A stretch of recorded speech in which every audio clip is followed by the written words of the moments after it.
binabantay ang bagyong Christine.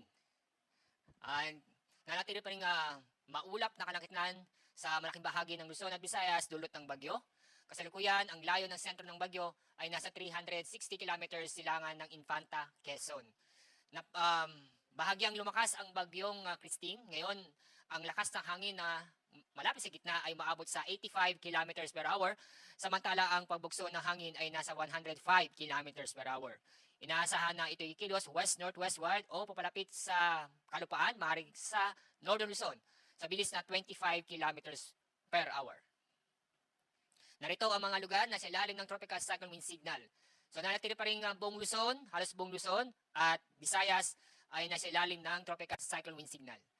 Signal number 2 ay nakataas sa Ilocos Norte, Ilocos Sur, La Union, Pangasinan, Apayao, Abra, Kalinga, Mountain Province, Ibugao, Benguet, Mainland Cagayan, Isabela, Quirino.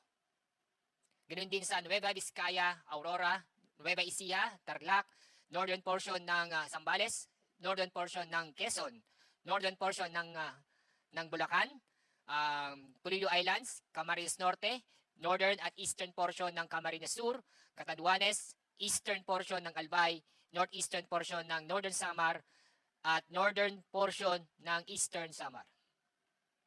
Dahil naman ang mga lugar na sa ilalim ng tropical cyclone wind signal number 1 ay sa Batanes, Babuyan Islands, Pampanga, lalabing bahagi ng Zambales, Bataan, lalabing bahagi ng Bulacan, Metro Manila, Rizal, Cavite, Laguna, Batangas, lalabing bahagi ng Quezon, Occidental Mindoro, kasama ang Lubang Island, Oriental Mindoro, Marinduque, Romblon, Calamian Islands, lalabing bahagi ng Camarines Sur, lalabing bahagi ng Albay, lalabing bahagi ng Sorsogon, Masbate, kasama ang Ticao at Bures Island, Calamian Islands, Aklan, Capiz, Antique, kasama ang Caluya Island, Iloilo, Guimaras, northern portion ng Negros Occidental, northern portion ng Negros Oriental, northern at central portion ng Cebu kasama ang Bantayan at Camotes Island, Bohol, lalabing bahagi ng Eastern Samar, lalabing bahagi ng Northern Samar, Samar, Leyte, Biliran at Southern Leyte.